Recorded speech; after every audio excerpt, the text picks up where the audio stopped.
Breaking news.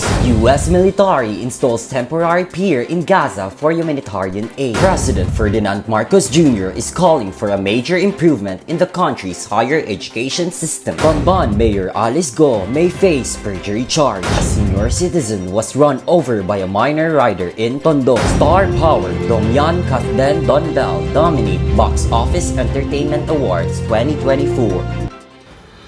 Good morning, Philippines! I'm Hyacinth Latoran and welcome to Punch Point News. Punching with precision, delivering news with impact. This morning, we bring you the latest headlines with sharp analysis and clear reporting. For international news, U.S. military installs temporary pier in Gaza for humanitarian aid. The U.S. military completed installing a floating pier for Gaza, preparing to ferry humanitarian aid after several months of conflict in the Israel-Hamas war.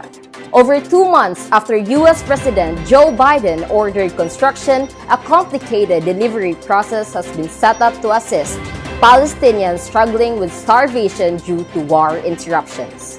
Defense officials estimate Sagamore's initial 8,400 shelter kits will feed 11,000 people for 1 month, with military leaders increasing aid deliveries daily from 90 to 150 truckloads.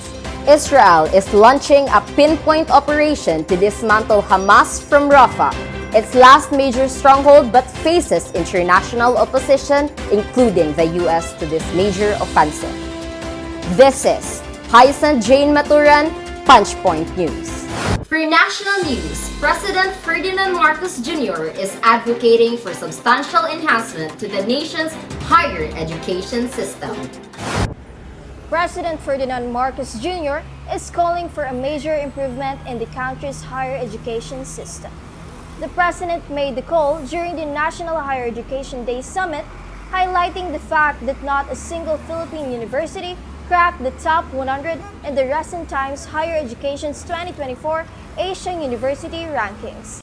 President Marcos stressed the importance of a strong higher education system, emphasizing that it equips Filipinos with the skills needed to succeed in today's competitive world. He said, and I quote, "Our greatest obligation is to mold them into critical thinkers, into problem solvers, into visionaries, wielding the skills that will allow them to succeed in the future." The National Higher Education Day Summit aims to address these concerns and improve the quality, accessibility, and overall state of higher education in the Philippines.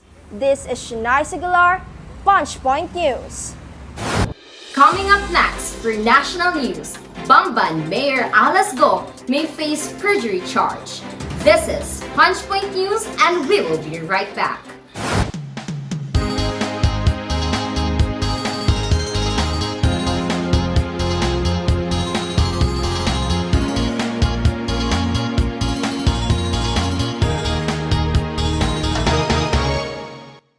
Hey girl, I love your glow. What's your secret? I want to know. That brilliant shiny skin you show. All the boys just go whoa. From your head down to the toe. Just so glowing, I want to know. Just so fresh everywhere you go. Lasha, Lasha, for smooth and silky skin, Lasha. Lasha, just chill and relax. Lasha to the max. Lasha, Lasha, with vitamin C extract. Lasha, it gives you instant glow. What are you waiting for? Instant glow, Lasha lotion. Instant glow, Lasha for the go. Instant glow, Lasha lotion. Instant glow, Lasha for the go. Welcome back. For national news, Bamban Mayor Alice Go may face perjury charge. On May 14, 2024, the Commission on Elections said there was a possibility that some candidates in the 2022 election had submitted fake documents, particularly about their citizenship as Filipinos. After the Senate hearing on Monday, Comelec George Garcia said that Tarlac Mayor Alice Go, the elected mayor of Bamban, may possibly misinterpreted herself as a Filipino. This is after Senator Risa Hontiveros questioned Go's identity after they found out that she has no records to prove that she is a Filipino, and went for us to ask whether she was a Chinese citizen. The senator later raised the possibility that Go might be a Chinese asset trained to infiltrate and influence the Philippine government, as they found no hospital birth records or school records of her at all. If it is proven by the court that she is not really a Filipino citizen, then she can be liable or be charged with perjury. This is Crystal Relampago, Punchpoint News. For local news, a senior citizen was run over by a minor rider in Tondo. In breaking news this morning, a male senior citizen died after being hit by a minor rider in Tondo, Manila Sunday night. Authorities report that the accident occurred at around 6 p.m. near the busy intersection of Barangay 151, Tondo, Manila. The victim was identified as Benjamin Mindo, 86-year-old, who was crossing along Kapulong Street in Barangay 151 when he was hit by a motorcycle driven by a 17-year-old boy. CCTV caught the driver hitting the victim, who was thrown into the road and was even knocked down by a parked motorcycle on the other side of the road. Due to the force of the impact, the fall of the motorcycle rider can also be seen. The victim, a senior citizen, taken to the hospital but died. The rider of the family did not file a complaint, so they were not taken into police custody. The area is considered accident-prone, and the MDTEU and barangay urge motorcycle to wear helmets and use pedestrian lane when crossing the road. The incident highlights the importance of public safety and the need of increased safety measures. This is Francis Claire Sinisa, Punchpoint News. For Star News, Star Power, Dongyan, Kafden, Donbell dominate Box Office Entertainment Awards 2024. The 52nd Box Office Entertainment Awards celebrated some of the brightest stars in the Philippine film and TV industry. Leading the winners were the power couple Ding Dong Dantes and Marian Rivera, as they were honored Box Office Phenomenal Stars for their record-breaking film Rewind. They also won Most Popular Love Team for movies. Alden Richards and Catherine Bernardo, dubbed Cat Den, received the titles of Box Office King and Queen for their films Five Breakups and a Romance and A Very Good Girl. Their performances grossed significant box office earnings, continuing their streak for successful projects. Other notable winners include Dennis Trillo and Barbie Forteza as Primetime TV Drama Actor and Actress of the Year for the roles in Maria Clara at Ibarra. The awards also highlighted emerging talents, with Donnie Pangilinan and Bal Mariano recognized as the Prince and Priestess of Philippine entertainment.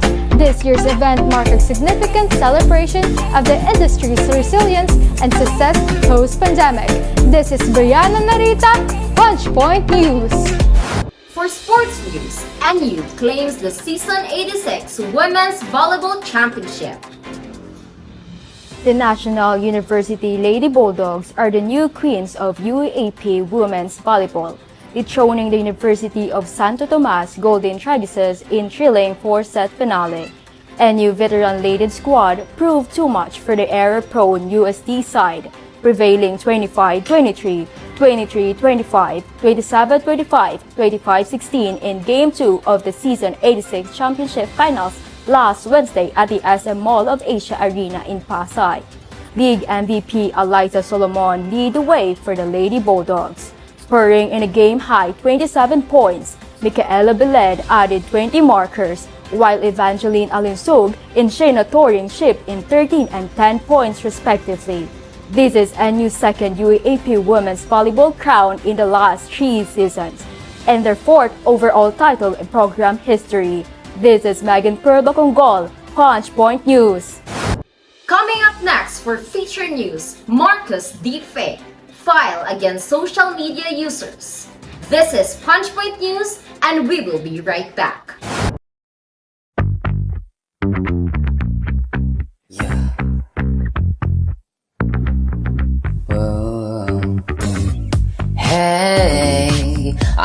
you're fragrant and it feels so great.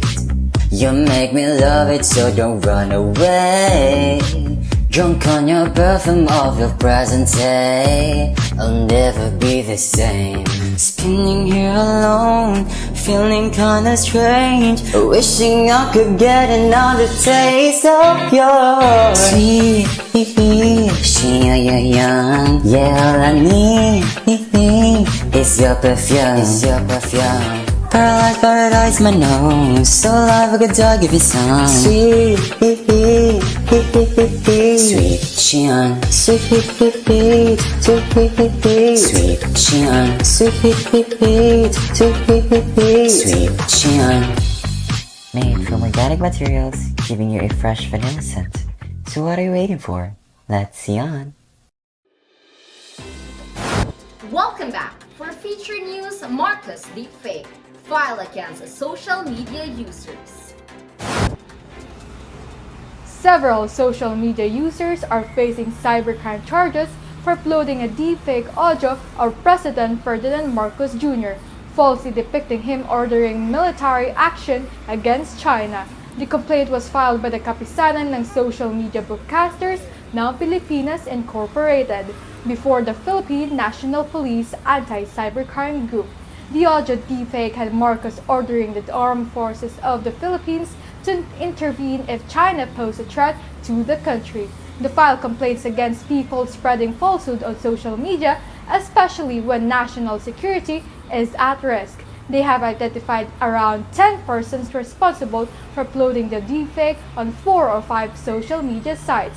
The accused have been charged under the revised Penal Code and Anti-Cybercrime Prevention Act. The authorities are investigating the source of the deepfake, with the possibility of foreign involvement being considered. This is Brianna Narita, Punchpoint News. For feature news, Gaisano Country Mall, a legacy of 30 years. Nestled in the heart of Cebu, Gaisano Country Mall, a well-loved landmark, has been serving the community for 30 years. It offers a convenient spot for shopping and socializing, especially for students from the nearby university. Its prime location has made it a favorite destination for generations of shoppers and students. To stay current, Gaisano Country Mall is undergoing significant renovations to update its facilities. These improvements include better storefronts, enhanced amenities, and new photo stands where visitors can take memorable pictures. These changes aim to improve the overall shopping experience and ensure the mall remains appealing to today's visitors. Despite the updates, Gaisano Country Mall remains dedicated to its legacy while embracing the future. The renovations will draw new shoppers and continue to make it a cherished place in Cebu, combining its rich history with modern features. This is John Gabriel Sarmiento, Punchpoint News.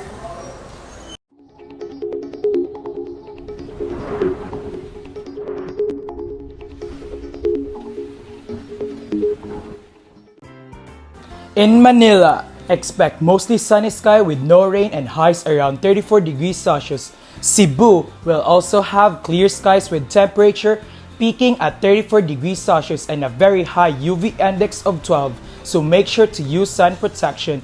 Meanwhile, in Davao, we'll see cloudy conditions with scattered rain showers and thunderstorms, particularly in the afternoon and evening. Iloilo City may experience thunderstorms in the afternoon with a 35% chance of rain. Stay hydrated, protected from the sun, and prepared for rain in Davao and Iloilo City. In other parts of the country, the weather will generally be fair, but localized thunderstorm can occur in mountainous regions due to the warm, moist air. Overall, the mix of sunny and rainy conditions highlight the diverse weather pattern typical in the Philippines. Whether you're enjoying in the sun in Cebu or preparing for rain in Davao, stay safe and make the most of your day. This is Mir Hirones, Punchpoint News. Thank you for joining us this morning. As always, stay informed, stay safe, and have a great morning. Punching with precision, delivering news with impact. I'm Hyacinth Maturan, and you're watching Punchpoint News.